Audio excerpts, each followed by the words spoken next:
Hello, everybody. Welcome back to the Tin Man's Corner channel. I'm your host, Jeffrey Tin Man Taylor. Today, I'll be starting off my Mr. Nightmare marathon. And the video I'll be reacting to is 3 disturbing true beach horror stories. So, without further ado, I'm going to move the camera over here for you guys and turn the lights off, and we'll get this show on. Alright, here's story number 1.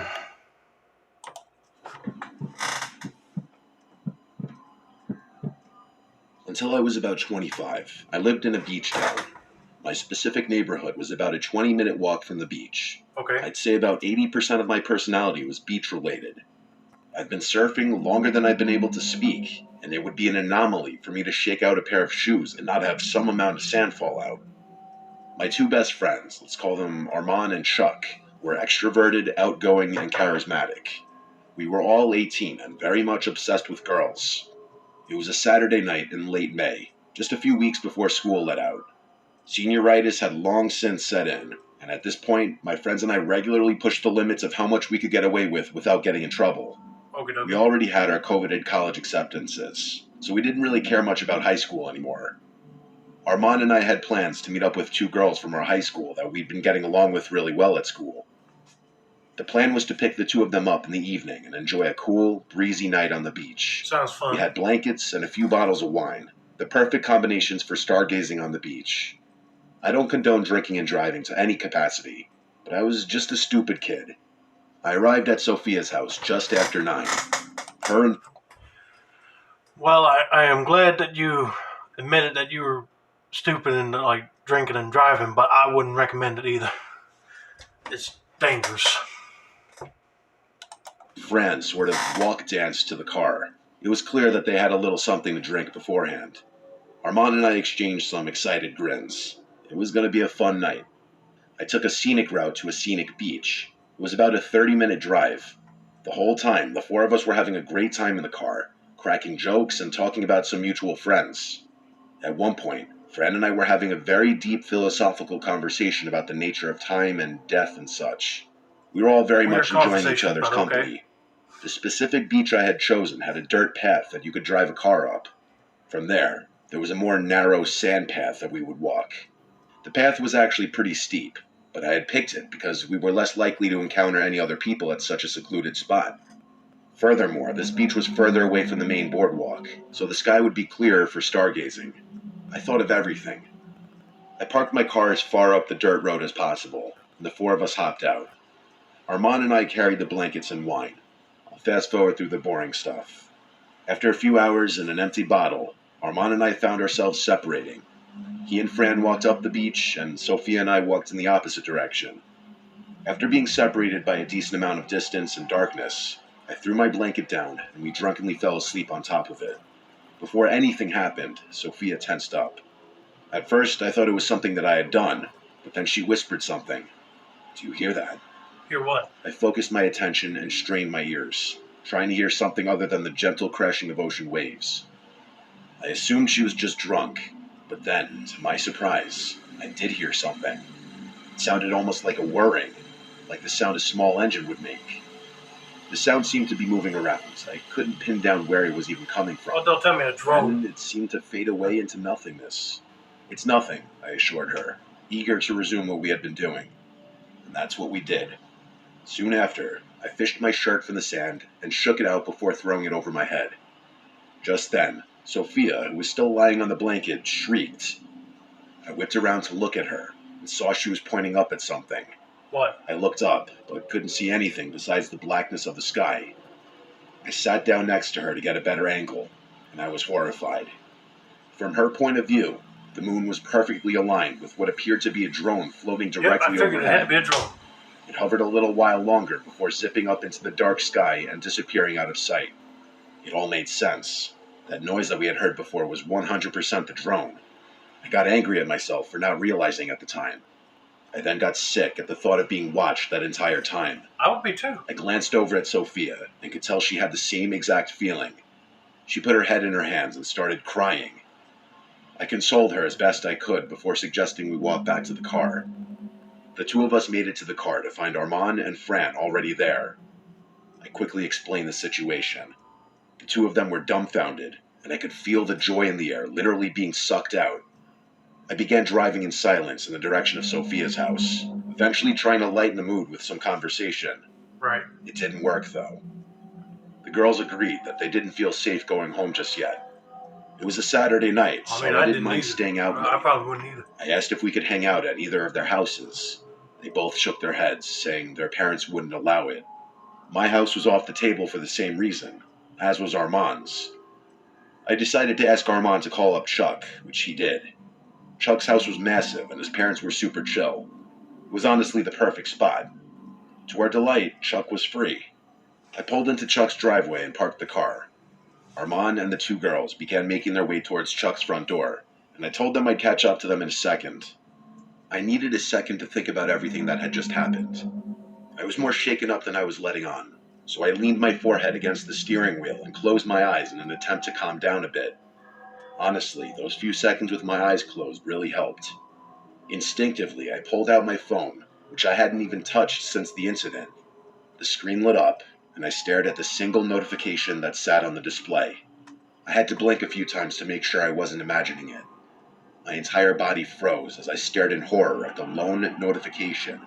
AirTag found moving with you. Every emotion that I had just expelled from my body came crashing back. We were literally being tracked.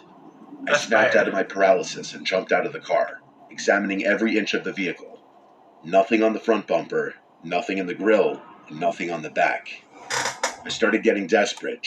Yeah, like I'll be mad if somebody placed a tracker on my vehicle and they started following me, and I didn't know about it until they sent a message. I'll be mad as I don't know what. Checking the seats and flipping floor mats. Still nothing. By now, sweat was pouring down my neck, and I could feel the hairs on my arms and legs clamping up.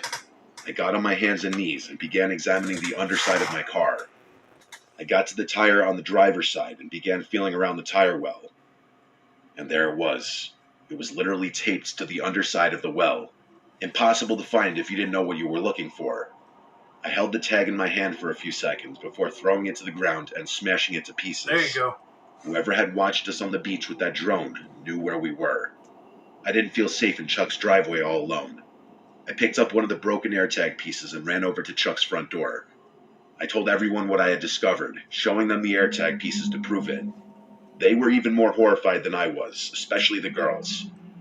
They checked their phones and saw the same notification. Chuck was particularly pissed off because we had been potentially tracked back to his house. After the panic subsided, we spent the rest of the night in Chuck's basement and ended up sleeping over. A couple weeks passed and nothing happened. Honestly, my friends and I were glad to forget about the whole thing, assuming it was entirely in the past now. The only way we could rationalize it was that some creep wanted to watch some young adults hook up on the beach and track their car to scare them. Which is scary to think about. It was chilling to think about, but we were relieved that the situation hadn't escalated. One Sunday morning, about 3 weeks after the incident, I got a call from Chuck. He screamed through the phone for me to drive to his house as soon as possible, which I did. When I got there, he was standing in his driveway with a concerned look on his face and some paper in his hand. I was confused until I realized what he was holding. They weren't papers, but rather pictures. I examined them more closely. Pictures of me from that night on the beach. They were grainy and dimly lit, but you could clearly see Sophia and I in revealing fashion. I was disgusted. I could only imagine how Sophia would feel upon finding out. That guy's a pedophile. Not knowing what to do, we called the police and explained the situation. They told us that there was essentially nothing they could do, but we insisted that they at least scan the photos for prints. They eventually got back to us saying the photos turned up nothing. Sophia was terrified that whoever sent them would try and blackmail her, and I feared the same. The experience was downright traumatizing. Luckily, nothing ever happened after that, probably because we had gotten the police involved. Sophia was never quite the same around me after what happened, and I can't blame her. I can only hope those pictures don't turn up later in my life. Yeah, I don't know what his intentions were with them pictures, but like I said, he was a perv. Let's put it that way. And yeah, I would be pushing the cops to find this dude and be like, give him the evidence with that GPS tracker and see if they can sort of trace who it belongs to. All right, I'm going to flip the camera back around and let's get to story number 2, shall we?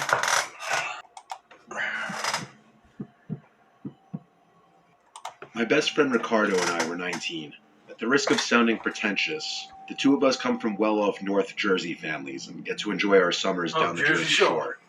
My house is in Belmar, New Jersey, and his is in Lavallette. It was a random summer night during the week, and Ricardo was driving the two of us from my house in Belmar down to Lavallette, about an hour drive. To be completely honest, I preferred hanging out in Ricardo's house, not only because it was a little nicer, but because the general vibe of Lavallette is more geared towards kids our age. Right. If we weren't scouring the area for a party, we could enjoy some drinks on one of the many private beaches we technically weren't supposed to be on. I could go on and on about things to do down the shore, but for the sake of brevity, I'll try my best to get to the point. As we were driving down, we agreed that we'd opt for a quieter night. No partying, links, or anything that we might normally do. The two of us agreed to snag a few beers, roll a joint, and chill on one of the private beaches under the stars. Honestly, it sounded great. The two of us had been going pretty hard with some of our other friends. A break from partying was much needed. To anyone unfamiliar with the layout of Lavallette, there's a beach side and a bay side. Okay. Most of the beaches feature a really high dune and a steep drop-off as you approach the ocean. If you were to stand at the ocean edge and look back, you'd see a pretty sizable hill of sand. After drinking a few drinks at Ricardo's place, we snagged some bikes from his garage and made our way toward the beach of our choice. So it's almost like a sand park, or where it's got a bunch of sand dunes. You could probably just ride dune buggies on it, in other words.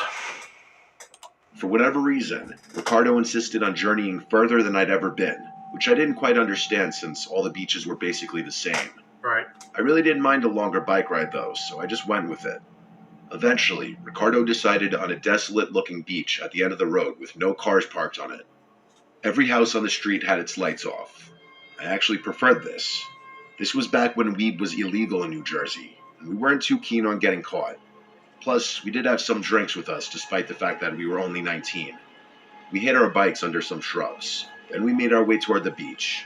The two of us lit our J and smoked under the stars, the only sound being the light waves of the ocean and the accompanying wind.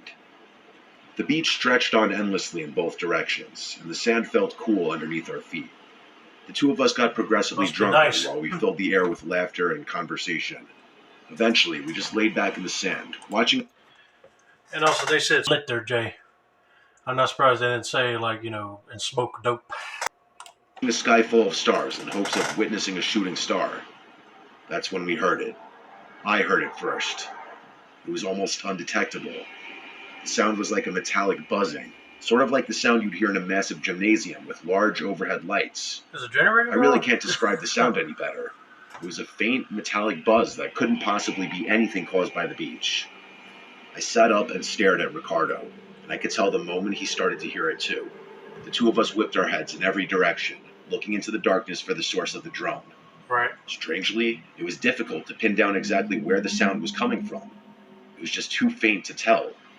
We were beginning to get freaked out, but were too terrified to move. We assumed that whatever was making that noise would go away, and we wouldn't have to worry about it. There was literally no way we could be seen from our spot on that beach. It was way too dark, and the sound of the ocean definitely drowned out any sounds we had been making. I know it doesn't exactly sound scary, but I'd be lying if I said my heart wasn't pounding out of my chest. The drone continued on, and after another few minutes, Ricardo gestured for me to follow him. I nodded my head in agreement. Leaving was definitely the best option. Just like a scene from a movie, the exact second the two of us stood up, the droning went from a 1 to a 5. It took every ounce of self-control I had to resist the urge to yell in fear. It wasn't a gradual shift. The sound literally increased in a split second, and it was definitely coming from our right. I felt the hairs on my neck stand up, and a wave of fear washed over me, tensing my body from head to toe. We stared into the darkness and still didn't see anything. Make my hair stand up. But now the drone sounded so close to us that we instinctively started running toward the sand dune. I didn't even know what we were running from. All I knew was that something was seriously wrong and there was someone or something after us. As we were about halfway to the dune, I felt Ricardo place a firm hand on my shoulder, abruptly stopping me from continuing to run. At first, I was confused. But then I saw what his gaze was fixated on. I glanced up toward the dune and saw it. There was a dark figure standing motionlessly at the peak of the dune. Its arms were freakishly long, heck no. almost reaching its knees. It was ridiculously tall, and I was shocked at how it managed to stand so still. It was truly terrifying. This is a tribal person Ricardo or what? shouted at me, breaking my gaze from the figure, and we continued running, this time parallel to the beach. We ran to the next dune entrance and sprinted up the slope. As we made our way to the peak, we looked back at where we had just came from. I can still remember the terrifying sight that followed. Not only was the dark figure still on the dune, but there were maybe 3 or 4 more standing motionless on the slope. Each one looked like they were facing us. We didn't have time to go back for our bikes, instead opting to run the entire way home. The next morning, we retraced our steps, but couldn't for the lives of us find those bikes. Maybe they had been stolen, or maybe whoever or whatever was stalking us the night before had something to do with it. Maybe. Either way, I've never experienced anything scarier on a beach and still have trouble explaining most of these events. The weirdest thing for me is I was never able to determine what the buzzing drone was, and to this day, have not heard anything even remotely close to it. Yeah, I probably wouldn't know what to tell you about that. And I don't even know if the bikes were even stolen or that drone and noise was like some sort of a power tool cutting the bikes up. I don't know. But if you guys have a theory about it, let me know down in the comments. All right, let's get to the final story.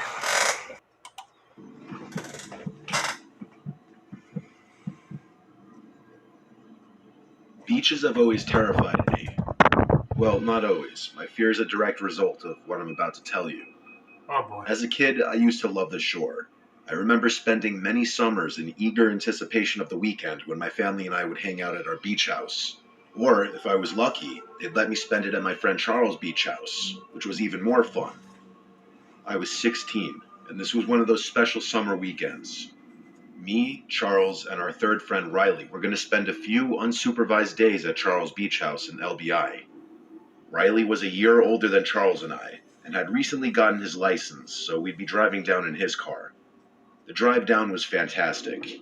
Riley was a pretty uncoordinated driver at the time, so most of the ride was spent laughing at him swerving and cursing the road. I wouldn't be It was laughing great. at that. We got down to LBI in good time and immediately moved all of our stuff from the car to the rooms we'd be staying in. The layout of the house is important to the story, so I'll briefly mention it. There's a front door, a garage door which connects the back to the front yard, a back sliding door, and a back upstairs deck that connects the upstairs bedrooms. There's also a spiral staircase that allows you to go directly from the back deck to the ground, so you can enter and exit the house from upstairs. The house sits along a lagoon, meaning the back end of the house faces a narrow channel of water, with houses on the opposite side. We were at that ripe age where chasing girls was a priority, and a nice beach house all to ourselves was the perfect occasion. We spent a few hours figuring out which girls were down the shore at the time and talked to them on Snapchat. Finally, we found a group of 3 cute girls that said they'd be down to come kick back at Charles' house. I had more than enough weed to last us the weekend, and we had snagged a few bottles of our parents' alcohol before leaving. It was perfect. Things were going very well. The 3 girls, Rosie, Alexa, and Sophie, were fun and flirty, and the 3 of us could tell where the night would probably end up. At one point, the 6 of us decided to smoke in Charles' backyard pool. It was small, but it was perfect for 6 drunk kids. I remember the sight vividly. The gentle bay breeze blowing through my hair, the steam from the heated water rising slowly with the puffs of smoke from the joint. At our age, this was bliss. But then suddenly, Charles turned the music all the way down and stared over my shoulder into the darkness of the lagoon. Confused, I turned around, peering into the darkness. I could roughly make out the houses on the other side of the lagoon, but I wasn't quite sure what Charles was looking at. One of the girls asked Charles why he turned the music down, and he whispered that he saw someone standing on the dock opposite the house. I figured he was messing with us, so I started laughing. Who cares, bro? People literally live here, I said. Charles shook his head. I know that family personally. My parents said they're in Florida for the week. In all honesty, I still thought it wasn't a big deal or he was just messing around. It is a big so I deal. kept chuckling. The girls were a little freaked out, though, and said they wanted to go back inside. I wasn't going to argue, so the 6 of us started making our way out of the pool. As we were drying off in the yard, Riley jumped and cursed, looking towards the lagoon. The rest of us turned, and even though the light was dim, I could definitely see what looked like movement coming from the opposite dock. The six of us froze in place, trying to get a better glimpse of what we were looking at. Just then, a passing car on the road across from us lit up the scene ever so slightly, and the sight was horrifying. There were 4 tall silhouettes standing at the edge of the dock, facing us. It was impossible to tell what they were wearing or what they looked like, but there was no doubt they were facing our direction. "Go inside now," said Charles with a shaky voice, motioning us toward the sliding door. As we rushed inside, I heard a distinct sound that remains the most terrifying noise I'd ever heard. 4 consecutive splashes rang out from behind us. Those guys were swimming across the lagoon. We were in full-on panic mode at that point. The girl screamed while Riley slammed the sliding door shut and locked it. Charles quickly ran to the front to lock that door too, and the 6 of us ran to the room that wasn't visible from the outside. We waited in silence, horrified at what we might hear next. A few minutes passed. Still nothing. Out of nowhere, Riley cursed, revealing to us that he had forgotten to lock the sliding door on the deck. Are you kidding me? Charles started to panic, knowing that this house was about to be broken into.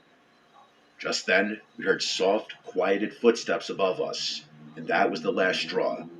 None of us had any weapons on hand, and we were all intoxicated, so running was really our only option. The 6 of us sprinted for the front door and bolted to the car, which Riley started up in a flash.